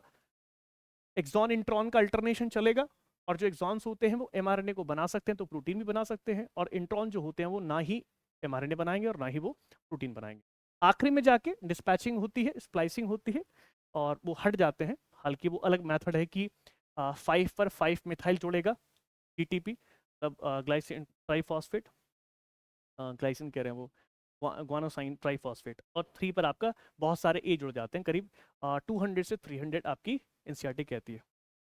तो एक होता है आपके पास कैपिंग, एक होता है टेलिंग, उसके बाद स्प्लाइसिंग होती है, एंट्रॉन्स को रिमूव कर दे तो देन एमआरएनए बनके तैयार होता है। हमें उधर नहीं जाना, बस हमें वहां से चीजें समझनी है कि इसे हम स्प्लिट जीन कहते हैं। तो हम स्प्लिट जीन कहते हैं, बहुत आसान है कि नहीं? हेडिंग लिखने का ये फायदा है कि हमारी चीजें एकदम फ्लो में चल रही हैं, एकदम फ्लो में। This one is done. अब क्वेश्चन पूछ रहा है, कह रहा है split gene present in NEET में क्वेश्चन आया है। देखिए नॉस्टॉक स्प्लिट जीन, पहली बात तो प्रॉपर्टी किसकी है? ये प्रॉपर्टी होती है आपकी, फीचर किसका है? यूकैरियोटिक का है। नॉस्टॉक एक बैक्टीरिया है, एनाबीना भी एक बैक्टीरिया है, टीएमवी एक वायरस है, टोबैकोमोजिक वायरस, और एल्ब्यूगो कैंडिडा एक फंजाई है, और फंजाई यूकैरियोटिक में आती है। Answer is D. ऐसे आता है क्वेश्चन। आपने तो रट लिया, आपने तो रट लिया, सर ने बहुत बढ़िया समझाया, भाई वाह, बहुत बढ़िया। और सर ने बताया और हमने फटाफट स्प्लिट जीन पकड़ लिया, और जैसे हमने स्प्लिट जीन पकड़ा, और हम बता देंगे अब कि भाई कहीं पर एमआरएनए बनता है, कहीं प्रोटीन बनता है, कहीं ये दोनों ही नहीं बनते। स्प्लिटिंग जीन इसे कहते हैं कि एक अल्टरनेशन मैथड को लेके चलता। स्प्लिट का मतलब अल्टरनेशन मैथड हो गया। लेकिन सर ने ये भी तो बताया था कि आपको ये फीचर किसका होना चाहिए? यूकैरियोटिक का। और मैंने कहा था यहीं से रीड पे क्वेश्चन लगेगा, ये तो कोई भी बता देगा। ये मैथड है, हम साइंस वाले स्टूडेंट हैं, किसी भी चीज़ को देखते ही समझने की आदत होती है हमें, और उसमें एक्स्ट्रा चीज समझने की और कोशिश करते हैं। चलिए, regulatory sequence is also gene, बहुत बढ़िया। रेगुलेटरी पर एक क्वेश्चन आ जाता है, इस पर क्वेश्चन आ जाता है। Regulatory sequence, regulatory sequence is also gene, इसको भी जीन कहा गया है। तो हम देख लें जरा, रेगुलेटरी को जीन क्यों कह दिया आपने? बिल्कुल बिल्कुल देखना चाहिए। चलिए, रेगुलेटरी, रेगुलेटरी, ये तो आपके समझ पर चलेगा कि आप इसको एक बार में समझ पा रहे हैं कि नहीं। Regulatory sequence, regulatory sequence is also gene, ये भी क्या है? जीन है। ये आपके सामने हेडिंग लिख दी गई, ये हेडिंग लिखनी जरूरी थी। रेगुलेटरी सीक्वेंस क्या है? बहुत आसान है। मान लीजिए आपके पास एक डीएनए का पूरा डीएनए है, और उस डीएनए के कट में हमने सेगमेंट ऑफ डीएनए काट लिया, तो आपको पता है उसे टीयू ट्रांसक्रिप्शन यूनिट कहते हैं। स्टार्टिंग में प्रमोटर होता है, प्रमोटर के अंदर ऑपरेटर होता है, ऑपरेटर के अंदर लूजली पैक होता है। ये क्वेश्चन पूछेगा कि लूजली पैक, ठीक है। देख लो कितना मजा आ रहा है पढ़ने में। कुछ को नहीं आ रहा होगा, कुछ को तो बिल्कुल ही मजा आ रहा होगा। क्यों? क्योंकि जब बहुत हैवी चीज बिल्कुल स्मूथ वे में मिल जाए फिर तो मजा ही आ जाए। देखिए 5 एंड और ये and, this is called the 3 and, this is called the 5 and. मैंने कहा कि एक सेगमेंट काट रहा हूँ मैं, सर बिल्कुल कट कर लीजिए क्योंकि उसके बिना तो काम नहीं होगा। सेगमेंट काट लिया, ध्यान रखिएगा मेरी बात। और यहाँ से मैंने क्या करा, इतना मैंने कह दिया क्या है? प्रमोटर, और इसको मैंने कह दिया terminator. This is called the promoter, this one is called the terminator. बीच वाला हिस्सा तो पता है स्ट्रक्चरल जीन कहते हैं। लेकिन फिर भी एक बात है जो छुपी है यहाँ पर, देखिएगा। यहाँ मैं लगाता हूँ इस तरीके से एक डॉट, ये डॉट लगाया, इस डॉट को मैं बोलता हूँ ऑपरेटर। क्या बोलता हूँ? ऑपरेटर। इस डॉट को मैंने कहा ऑपरेटर, पी रेटर। अच्छा, ऑपरेटर क्या बोला है? ऑपरेटर क्या है? ऑपरेटर ही वही होता है। पहली बात तो क्या है, यहाँ पर आपके पास जो एक चीज और बताऊं, जो हमारे पास प्रमोटर होता है, जो हमारे पास प्रमोटर होता है, वो उसके पास स्टार्ट कोडोन होता है। क्या होता है? स्टार्ट कोडोन, स्टार्ट कोडोन, ठीक है। जैसे मैं अब लिखूं AUG, AUG, और AUG को बोलते हैं मिथाइलेनिन, मिथाइलेनिन या मिथाइल एलेनाइन, तो आप अपने सहूलियत से बोल सकते हैं, मैं तो मिथाइल एलेनिन बोलता हूँ। तो प्रमोटर के पास एक पर्टिकुलर कोडोन होता है, उसको स्टार्ट कोडोन कहते हैं, और स्टार्ट कोडोन AUG होता है जिसको मिथाइल एलेनिन पर कोड करता है। ये प्रोटीन है और ये आपके पास न्यूक्लियोटाइड का जंबल है, मतलब एक ग्रुप है। अब मैं ये कह रहा हूं कि इसके पास, किसके पास भाई? प्रमोटर के अंदर, या कह दो प्रमोटर पर, प्रमोटर के अंदर एक पर्टिकुलर सीक्वेंस होता है। पर्टिकुलर क्या? Regulatory sequence. सीक्वेंस का सीक्वेंस, किसका सीक्वेंस? कोडिंग का सीक्वेंस। इसके अंदर, इस प्रमोटर के अंदर DNA में कोई एक ऐसा सीक्वेंस है, इस प्रमोटर, इस ब्लॉक के अंदर, विच इज कॉल्ड द प्रमोटर, इसके अंदर कोई एक ऐसा सीक्वेंस है, मैं उसको ऑपरेटर कह रहा हूं। तो ऑपरेटर में एक ऐसा रेगुलेटरी सीक्वेंस होता है जो कभी भी mRNA को कोड नहीं कर सकता, लेकिन वहां से स्टार्ट हो जाएगा। पढ़ाने वाले लोग इसमें एक पॉइंट को मिस कर देते हैं, आप समझिएगा। ऑपरेटर क्या है? एक एक रेगुलेटरी, मतलब रेगुलर हमेशा ही रहेगा, रेगुलेटरी सीक्वेंस होता है। क्या होता है? रेगुलेटरी सीक्वेंस होता है, रेगुलेटरी सीक्वेंस होता है, which which can't code for mRNA। ये mRNA के लिए कोड नहीं कर सकता, या फिर आप कह दो RNA के लिए कोड नहीं कर सकता, which can not code for RNA। तो सीधी सी बात है, यहां से प्रोटीन भी नहीं बनेगा, ठीक है। लेकिन आप कह देंगे यहां पर ये स्टार्टिंग पॉइंट होता है ना, जिसके पास mRNA को बनाने के लिए कोड नहीं होता, है ना, which has not code start to form. Start तो होता है टू फॉर्म, इसके पास फॉर्मेशन के लिए तो कोड नहीं होता, लेकिन स्टार्ट के लिए कोड होता है, ठीक है। Starting point which has starting, start, which has code to start, मतलब स्टार्ट करने के लिए तो कोड है, लेकिन फॉर्मेशन के लिए कोड नहीं है। तो याद रखिएगा, यहाँ से इस तरीके से mRNA बनता है, यहाँ से mRNA बनता है, मतलब इस जगह से बनना शुरू होता है। बट यहाँ पर आपके पास, अच्छा ये है क्या? लूजली पैक्ड होता है। ऑपरेटर में क्या है? ये लूजली पैक्ड होगा। क्या होगा? लूजली पैक्ड होता। ये क्वेश्चन पूछ लेगा आपसे, नीट पे आ जाएगा ये, लग रहा है हल्का क्वेश्चन आएगा तो घूम जाओगे, ठीक है। तो मेरी बात समझ में आ गया? What do you stand to the regulatory sequence? Regulatory sequence क्या है? एक DNA है, DNA में प्रमोटर होता है। प्रमोटर आपको पता है कि किसी चीज़ को स्टार्ट करता है, किसी चीज़ को mRNA बनाने के लिए स्टार्ट करता है। वहाँ से बनेगा नहीं, लेकिन शुरुआत हो जाएगी। जैसे आपके पास फिजिक्स में लॉ होता है कि इनिशियल वेलोसिटी और फाइनल वेलोसिटी। इनिशियल वेलोसिटी होती है, उसमें चलता नहीं है, बस शुरुआत होती है, तो जीरो पे हम लेके चलते हैं। या कोई भी आपको टाइम पीरियड चलाना हो तो स्टार्टिंग का टाइम पीरियड हमेशा जीरो लेके चलना होता है। रीज़न क्या है? क्योंकि वहाँ से कोई चीज़ स्टार्ट होती है। दो बात है। तीसरी बात, यहाँ से कोई चीज़ स्टार्ट होगी लेकिन वहाँ से काम नहीं करेगी, काम करेगी के बाद, प्रमोटर के बाद। बस प्रमोटर से किसी चीज़ को हम फोर्स लगा देंगे, आगे जाके बनना शुरू होगा। जैसे आप किसी घर के विंडो पे खड़े हैं, या मान लीजिए गेट पे खड़े हैं, तो गेट पर आपने किसी को धक्का दिया, तो चलना उसने गेट के बाहर से शुरू किया या अंदर से शुरू किया, लेकिन गेट पर उसने शुरू नहीं किया। मेरी बात समझ पा रहे हैं? गुड। तो ऑपरेटर क्या है? एक रेगुलेटरी सीक्वेंस है। ऑपरेटर क्या है? ये एक सीक्वेंस है, जिस सीक्वेंस के पास कभी भी कोड होता ही नहीं mRNA बनाने का। क्या बनाने का? mRNA। उससे mRNA नहीं बनेगा, लेकिन स्टार्टिंग पॉइंट होता है जहाँ की which has code to form, जो बनाने के लिए स्टार्टिंग पॉइंट होता है, जो कि which has code to form. यहाँ पर स्टार्टिंग पॉइंट हटाओ, मैं इसको आगे समझ के लिखा। तो स्टार्टिंग पॉइंट क्या है? Which has code to start, मतलब स्टार्ट करने के लिए कोड है। लूजली पैक होता है, लूजली मतलब ज़्यादा कंजस्टेड नहीं होगा, ये थोड़ा ऐसा सा बना होगा, ऐसा लूजली, एकदम लूजली, ठीक है। बहुत बढ़िया, पॉइंट भी खत्म, बहुत शानदार,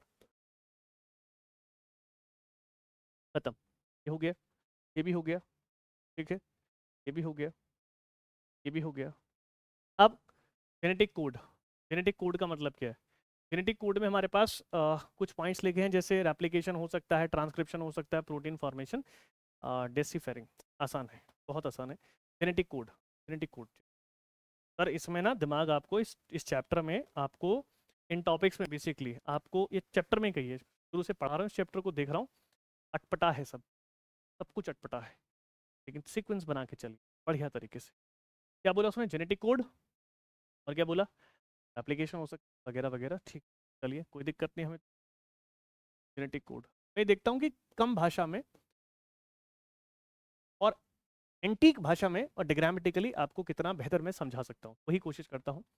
जेनेटिक कोड, जेनेटिक कोड, अब देखिए मेरी बात समझिए। जेनेटिक कोड का मतलब, देखिए जेनेटिक कोड को मैं समझाऊं, एक्चुअल में कोई भी डीएनए रेप्लिकेशन, कोई भी डीएनए रेप्लिकेशन कर सकता है क्योंकि उसके पास न्यूक्लियोटाइड की चेन होती।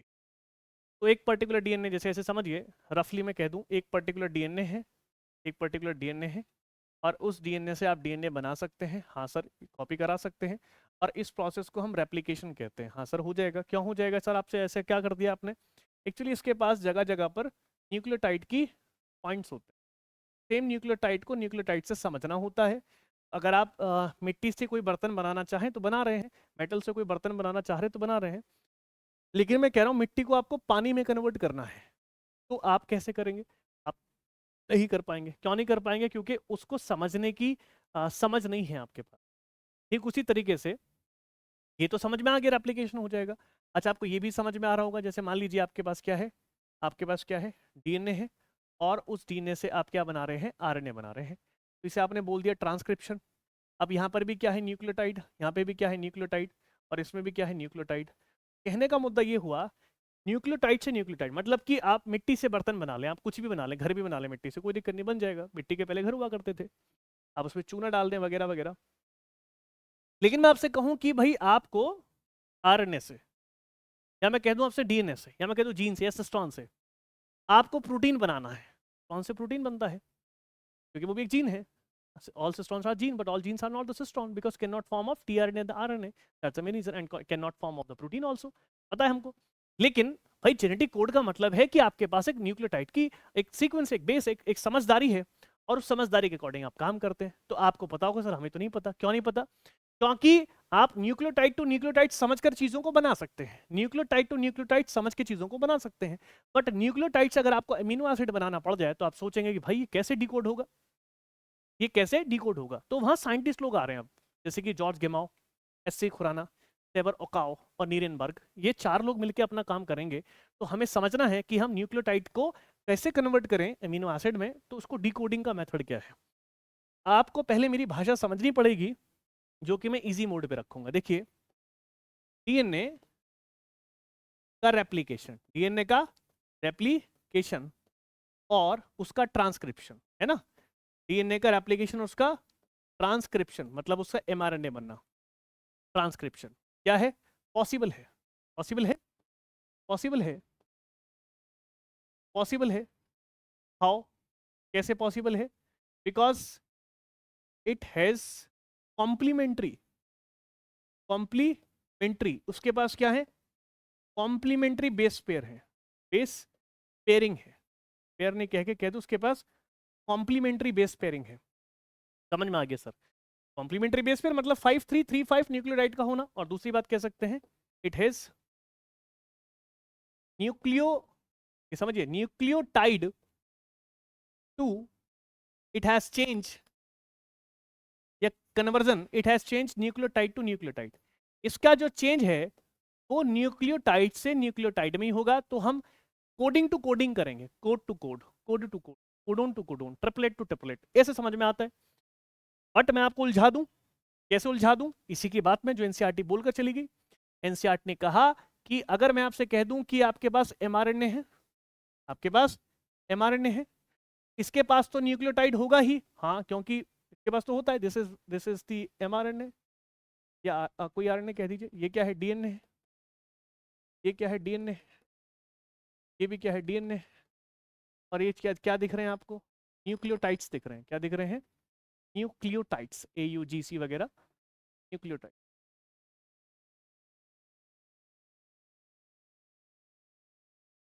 ठीक है, चलिए, तो मैंने कहा एमआरएनए में क्या है, न्यूक्लियोटाइड्स है, बट मैं कह रहा हूं convert, convert into protein. Sir ये क्या करवा रहे हो हमसे, पॉसिबल नहीं है। एमिनो एसिड, इसके पास क्या है, एमिनो, ये तो इसके पास न्यूक्लियोटाइड की चेन है, इसके पास न्यूक्लियोटाइड की चेन है, और इसके पास एमिनो एसिड की चेन है। चेन है। मुझे बताओ कोई रिलेशन बैठ रहा है क्या? नो रिलेशन, है ना। Both both have both have no relation, के पास कोई रिलेशन नहीं है, इनके पास कोई भी रिलेशन नहीं है, इनके पास किसी तरीके का कोई रिलेशन नहीं है। तो करूं क्या? सर ये तो लफड़ा हो जाएगा, सर ये तो लफड़ा हो जाएगा। क्यों लफड़ा हो जाएगा? डिकोडिंग करनी आनी चाहिए, है ना। We use we use we use deciphering method. बात ध्यान लगानी है इस बात पर जो मैंने कह दिया। We use deciphering we use deciphering method. Now what is the deciphering method? Deciphering method क्या है? What is the deciphering method? पहले इस बात को आप यहां देख लें तो समझ में आ जाएगा मैं क्या कह रहा हूं। ये आपके पास क्या है?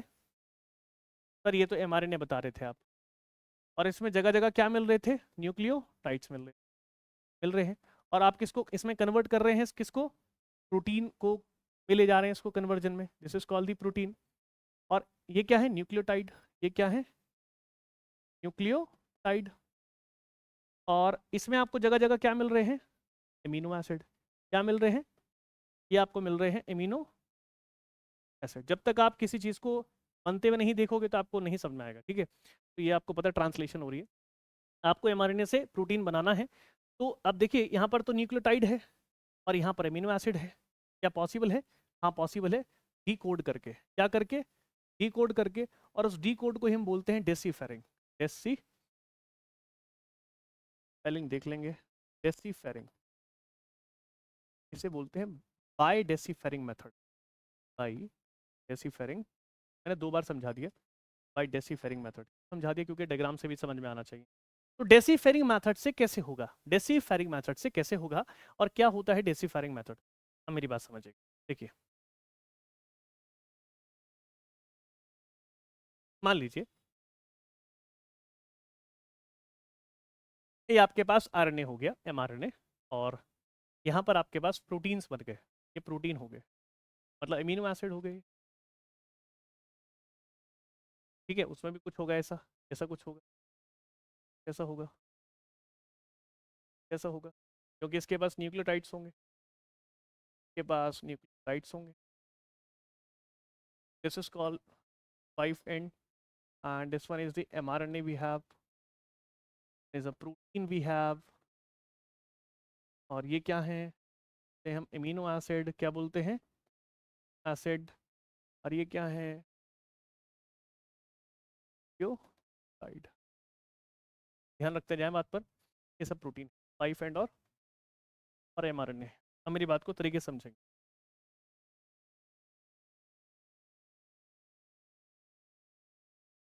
देखिए mRNA कन्वर्ट हो रहा है प्रोटीन में, या फिर कह दो न्यूक्लियोटाइड की चेन कन्वर्ट हो रही है एमिनो एसिड की चेन में, तो उसमें एमिनो एसिड्स आ जाएंगे।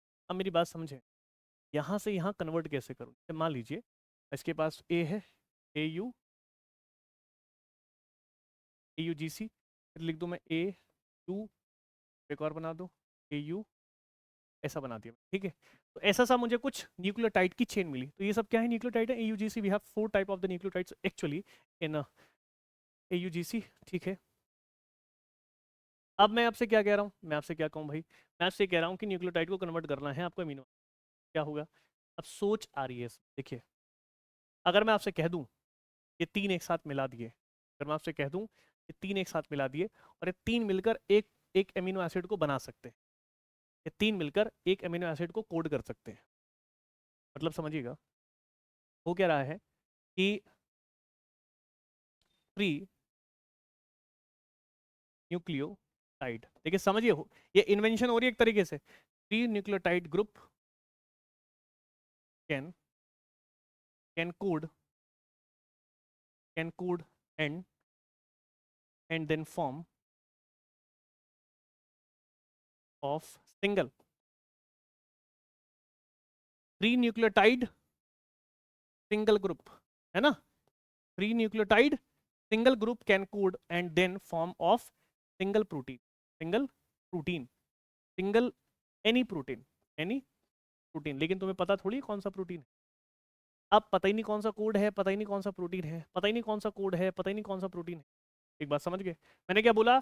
3 न्यूक्लियोटाइड आपस में मिलके एक ग्रुप बनाते हैं और उस एक ग्रुप के थ्रू एक एमिनो एसिड को कोड कर लेते हैं, मतलब उसको समझ लेते हैं कि मेरे को इससे प्रोटीन बनेगा, बना दिया, पता चल गया हमें। लेकिन तुम्हें कैसे पता चलेगा कि कौन से न्यूक्लियोटाइड से कौन सा अमीनो एसिड जुड़ेगा? तुम्हें कैसे पता चलेगा? ये तो बहुत लंबी चेन होगी। आपको पता ही कैसे चलेगा कि 2 से मिलके बन रहा है, कि 3 से मिलके बन रहा है, कि 1 से मिलके बन रहा है? ये तो क्वेश्चंस हो गए। क्या क्वेश्चन हो गए? कि how many combine how many combine and gets group किसका? न्यूक्लियोटाइड का। आपको पता ही नहीं है। हाँ, आपको पता नहीं कि कितने मिलने, हाउ मेनी कंबाइन, क्या न्यूक्लियोटाइड जो कि ग्रुप बना लेते हैं न्यूक्लियोटाइड का। दूसरा, समझ में आ रही ना बात? दूसरी बात क्या है? क्या ऐसा पॉसिबल हो सकता है कि एक अमीनो एसिड 3 से बन रहा है तो एक अमीनो एसिड 2 से ना बने? सकता है कि single amino acid equals to 3 nucleotide. ऐसा भी तो हो सकता है कि 2 न्यूक्लियोटाइड। ऐसा भी तो हो सकता है कि 1 न्यूक्लियोटाइड। कितने भी हो सकते हैं। इन सब के आंसर एक साइंटिस्ट हैं जिन्होंने बताया, जिसका नाम है George Gamow. George Gamow George Gamow. उन्होंने क्या करा? आर्टिफिशियल उन्होंने बना दिया आर्टिफिशियल एमआरएनए। उन्होंने बनाया आर्टिफिशियल एमआरएनए, बनाकर तैयार कर दिया। देखो कैसे बनाया, मैं बताता हूँ। यही बना दूँ? यही बना देता। उन्होंने क्या करा, यहाँ बन नहीं पाएगा, थोड़ा सा बना देते। एक बॉक्स लिया, आर्टिफिशियल बन रहा ना इसलिए। ये कौन है? ये हो गया आपके पास एमआरएनए। क्या है एमआरएनए? और ये हो गया प्रोटीन। ये प्रोटीन बनाना है, ये प्रोटीन बना ली। तो आप एक बात को ध्यान रखेंगे, क्या है?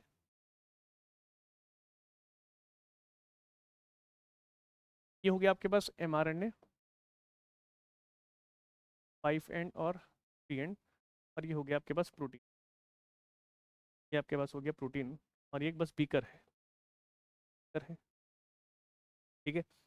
आप ध्यान रखना, आपको बात, क्या बात ध्यान रखनी है कि जो ये एमआरएनए है, इसके न्यूक्लियोटाइड का सीक्वेंस आप पहले से जानते हैं। मतलब ये आर्टिफिशियल है, मतलब ये क्या है? Artificial. This one is artificial. Arty artificial क्या है? ये आर्टिफिशियल एमआरएनए है। The artificial, this is the artificial mRNA. तो आप इसके पीओ, आप इसके न्यूक्लियोटाइड सीक्वेंस, तो आप इसका पहले से ही न्यूक्लियोटाइड का सीक्वेंस जानते हैं। आप इसके पहले से ही न्यूक्लियोटाइड का सीक्वेंस जानते हैं क्योंकि ये आपने पहले से खुद बनाया है। मेरी बात समझ में आ रही है? आपने क्या करा है, पहले से जो बनाया है आर्टिफिशियल तरीके से एमआरएनए, उसका न्यूक्लियोटाइड का सीक्वेंस आप पहले से जानते हैं। और जब आप पहले से जानते हैं, जो प्रोटीन होगा यहाँ पर, जो अमीनो एसिड्स होंगे, मान लीजिए सब क्या है? अमीनो एसिड्स हैं। ये सब क्या है? Amino acids.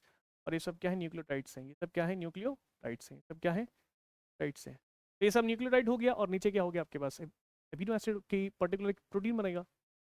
मैं क्या कर रहा हूँ अब, इसमें नून नून अमीनो एसिड डालो।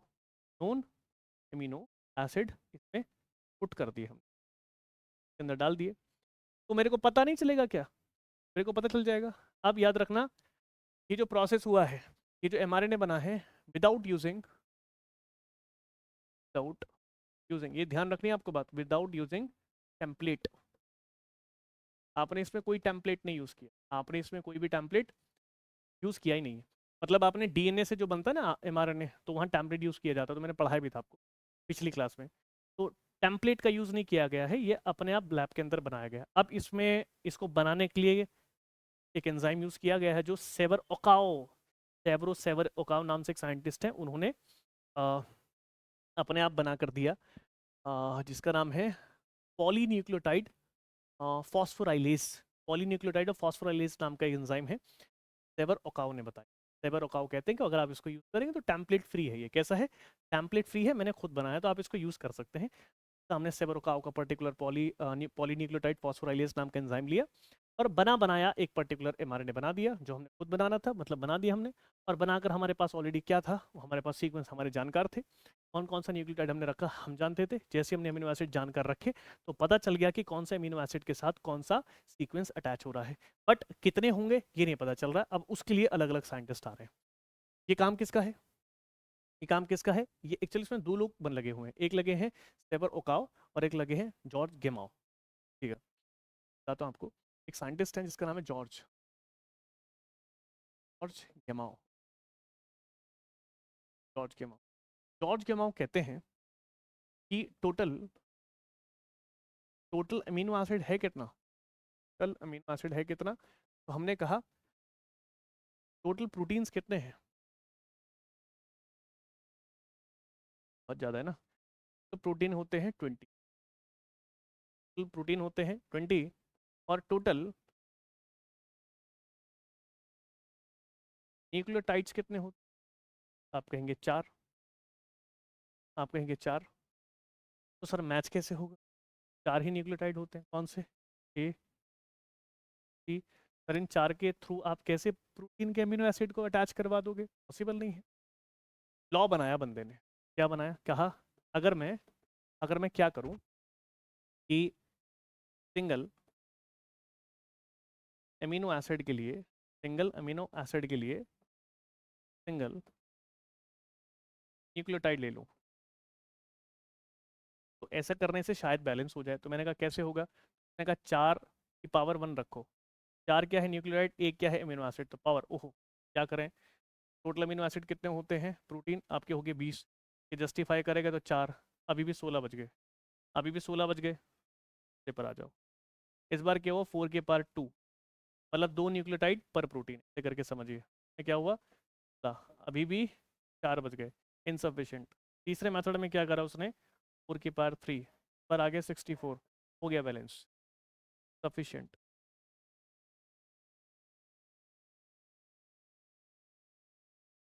बढ़िया बात है, अगर 20 प्रोटीन पर बैठ रहा है 64, तो 20 पर बिठाओ 60, कितना बिठाओ 60, तो मतलब 1 पर 3 बैठ गया, 1 पर 3 मतलब कि प्रोटीन कम बैठ रहे हैं, अब न्यूक्लियोटाइड जो है वो ज़्यादा बैठ रहे हैं, मतलब लगभग 3 पर 1 बैठेगा, लगभग 3 पर 1 बैठेगा, तो हमें समझ में आ गया 3 पर 1 जो है वेरी करना चाहिए। बट 64 में से 61 कोडोन जो है काम कर रहे हैं। अच्छा इनको बोलते क्या हैं, जैसे मान लीजिए 3 वाला है तो इसको ऐसे लिखेंगे EU, हाँ AUG, आप इसको ऐसे कर सकते हैं ओनली ए, आप इसे ऐसे लिख सकते हैं AU, ठीक है, ऐसे लिखेंगे AUG। इसे क्या बोलते हैं आप, इसे बोलते हैं ट्रिपलेट, इसे ही कहा जाता है ट्रिप, और ट्रिपलेट में होता है कोडोन, और कोडोन का जो कोड है वही है। क्या कहते हो, समझ में आई बात, क्या कहते हो, समझ में आई बात।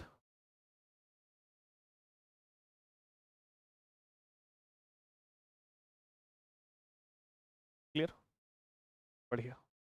फिर मैं इसकी बात को देखूंगा क्या कहना चाहता हूँ। मैं बहुत स्लो चल रहा हूँ, इसलिए चल रहा हूँ कि मैं चाहता कि आप लोगों को बढ़िया समझ में आए। Done, done, done. अब इन लोगों की बात देख लीजिए, एस सी खुराना, वो पॉली होमोपॉली, ठीक है देख लेते हैं, पॉली होमो और सेबर वगैरह इन सब की देख लेंगे, यहाँ पे लाके टॉपिक को दी एंड कर देंगे। देखिए मैं बताता हूँ, साइंटिस्ट आ रहे हैं इसमें, HC Khurana, HC Khurana. HC Khurana का क्या मतलब है, HC खुराना कहते हैं, क्या कहते हैं, HC खुराना, HC खुराना कहते हैं कि स्टार्टिंग कोडोन, क्या पकड़ो, स्टार्ट कोडोन, AUG, क्या पकड़ो, स्टार्ट कोडोन पकड़ो, HC खुराना कहते हैं स्टार्ट कोडोन पकड़ो, और स्टार्ट कोडोन होता है आप ये वाला स्टार्ट कोडोन। आप इसे स्टार्ट कोडोन ना कहकर आप इसको नॉर्मल भी कह सकते हैं, क्या कह सकते हैं, नॉर्मल कोडोन भी कह सकते हैं, क्या बोल सकते हैं, नॉर्मल कोडोन, नॉर्मल कोडोन भी कह सकते हैं आप इसको। एक तरीके से इसका डुअल बिहेव हो गया, कैसा हो गया, डुअल बिहेव, एनसीईआरटी कहती है बात, इसका डुअल बिहेवियर हो गया, क्योंकि दो तरीके से काम कर रहा है स्टार्ट कोडोन। और आपको पता होगा कौन से प्रोटीन के लिए लाइक करेगा अमीनो एसिड, मिथाइल एलेनाइन, ठीक है पहली बात। उसके बाद एक साइंटिस्ट आते हैं सेवर, सेवरो ओकाओ, सेवर ओकाओ है कि सेवर ओकाओ, ओकाओ, काओ, ठीक है, ऐसा सा नाम है इस व्यक्ति का। इसने इसने लिया एक पर्टिकुलर, इसने क्या लिया, इसने लिया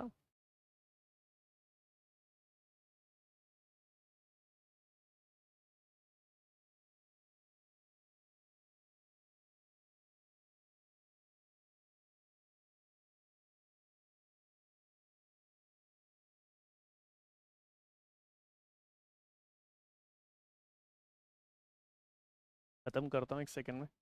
एस ए खुराना, खुराना का ये काम नहीं था, वो अलग बात में आ गया। वो भी आएगा स्टार्ट कोडोन और स्टार्ट कोडोन यूनिवर्सल कोड और आपके पास एंड कोडोन, मतलब कि स्टॉप कोडोन और स्टार्ट कोडोन और universal code G G U A U A G, ये सब स्टॉप कोडोन से, और ए यू जी आपका स्टार्ट कोडोन है। ग्लाइसिन, मेथाइल एलेनिन, ठीक है आएगा, मैं बताऊंगा। एस खुराना में क्या है, एस खुराना क्या करते हैं, दो वर्ड देते हैं, कू पॉली और एक देते हैं कू पॉली के साथ साथ होमोपॉली। होमो, क्योंकि ये अभी क्या बना रहे हैं, अभी ये लोग इस तरीके का कोड बनाना चाहते हैं। कू पॉली होमोपॉली का क्या मतलब है, पॉली का मतलब है आप ऐसे चल रहे होंगे 5 एंड और यू ए ए ए ए, आप दो की रिपीटेशन पे चल रहे हो, को का मतलब डबल होता है। एक आपके पास होता है होमोपॉली, ये तो और आसान है, 5 यू रिपीट करते जाओ और 3 है। मैं क्या समझाऊंगा, मतलब एक ही न्यूक्लियोटाइड बार बार रिपीट हो रहा तो होमोपॉली किसने बताया, ऐसे खुराना है। और अगर दो दो न्यूक्लियोटाइड्स आपस में रिपीटेशन पे चल रहे हैं तो आप उसको कोपॉलीमर कह देंगे। ये बात समझ में आ गया। उसके बाद आते हैं आपके पास सेबर ओकाव, बनाते हैं सेबर ओकाव, ओकाव सेबर ओकाव कहते हैं कि इन्होंने यूज किया, used without template, without template, या बुक में लिखा हुआ टेम्पलेट फ्री, आप ऐसे भी लिख सकते हैं टेम्पलेट फ्री, टेम्पलेट फ्री, ठीक है। एमआरएनए, टेम्पलेट फ्री एमआरएनए लिया, एक बात। और क्या किया इसने, सेबर ओकाव ने एंजाइम, एक एंजाइम के थ्रू काम करा इसने, और वो एंजाइम क्या था, वो एंजाइम था आपका poly nucleo polynucleotide phospho phosphorylase, phosphorylase, ठीक है। इसके थ्रू बनाया आपने एमआरएनए, इसके थ्रू आपने बनाया एमआरएनए। तीसरा है नीरेनबर्ग, नीरेनबर्ग, ये आसान है, इसने करा सेल फ्री बना दिया, सेल फ्री सिंथेसाइज कर दिया आरएनए की, सेल फ्री, सेल से कोई मतलब ही नहीं, cell free basis, basis RNA, इसने सेल के बिना ही बना दिया आरएनए, पॉसिबल है, नीरेनबर्ग ने बता दिया। तीन लोगों के काम आपने देख लिए, ठीक है। आसान है। आज की क्लास यहीं तक रखेंगे, क्या अगला कोई टॉपिक है क्या, हाँ ये बचाओ आपके पास स्टार्ट कोडोन यूनिवर्सल कोडोन, मैं बस बता के चला जाता हूँ इसको, ठीक है, टाइम की शॉर्टेज आ रही है। स्टार्ट कोडोन मैंने बता ही दिया कई बार, AUG मिथाइलिन पकड़ता है, IL, ठीक है। और यूनिवर्सल कोडोन क्या है, GGG, ग्लाइसिन कहते हैं। अब तो अब बता ही दिया हमने, ठीक है। और ग्लाइसिन एक्चुअली ये in all present, in all living present, ये सभी लिविंग में प्रेजेंट होता है, इन ऑल लिविंग प्रेजेंट। तो आप कह देंगे कि एनिमल में भी है, प्लांट्स में भी, लेकिन कहीं कहीं एब्सेंट भी रहेगा, एब्सेंट इन, एब्सेंट इन, ठीक है। यूनिवर्सल है ना तो सभी जगह होगा, ग्लाइसिन मतलब GGG का कोडोन, ट्रिपलेट कहते हैं ना, आप क्या बोलते हैं, ट्रिपलेट, ट्रिपलेट कह दो, कोडोन कह दो, कोड कह दो, समझ में आना चाहिए पहले, ठीक है। ये वाला हिस्सा तो एक हो गया, और ये एब्सेंट इन आप लिख देंगे प्रोटोजोआ या प्रोटो, और आप लिख देंगे माइटोकॉन्ड्रिया, माइटो इसमें नहीं हो। टॉप कोडोन कौन से हैं, 3 होते हैं, UAA ए और ये 3, प्री tRNA, tRNA में नहीं होता, tRNA नहीं होता, ठीक। डायरेक्ट याद करेंगे तो आपको समझ में आ जाएगा। चलिए, आज का हमारा कोई भी ऐसा टॉपिक नहीं बचा जो हमने लिखा हो और जो बच गया हो, नहीं पॉसिबल, नहीं नहीं हुआ ऐसा, ठीक है। बढ़िया, बहुत बढ़िया। तो हमने आज की क्लास में सारे टॉपिक कवर कर लिए, और मॉलिक्यूलर बेसिस ऑफ इनहेरिटेंस में टाइप ऑफ आरएनए पॉलीमरेज बता दिया, कॉन्सेप्ट ऑफ जीन बढ़िया बता दिया, सिस्टोन प्रोसेस और मोनोसिस्टोनिक पॉलीसिस्टोन बता दिया, कॉन्सेप्ट जीन बता दिया, इसकी क्वेश्चन करा दिया। रेगुलेटरी सीक्वेंस पता चल गया आपको, ऑपरेटर पे चलता है। जेनेटिक कोड आपको पता है, दोनों हो सकते हैं, प्रोटीन फॉर्मेशन नहीं हो सकता क्योंकि वहाँ डेसिफेरिंग चाहिएगा, ठीक है। उसके बाद डेसिफेरिंग जेनेटिक कोड का मतलब क्या है कि वही 2 का 3 का 1 का बनेगा कि नहीं बनेगा। फिर गमाओ नाम के साइंटिस्ट हैं, वो अपने काम बताते हैं, वो मैंने बता दिया कि कोडिंग हुआ कि 1 4 पावर 1 4 पावर 2 4 पावर 3, तो 3 पर चला वो ट्रिपलेट कहा गया। आर्टिफिशियल एमआरएनए बनने का जो प्रोसेस है वो सेवर ओकाओ पे जाता है। ऐसे खुराना का काम हो गया, कोपॉलीमर होमोपॉलीमर सेवर ओकाओ निरेनबर्ग, सब हो गए, ठीक है।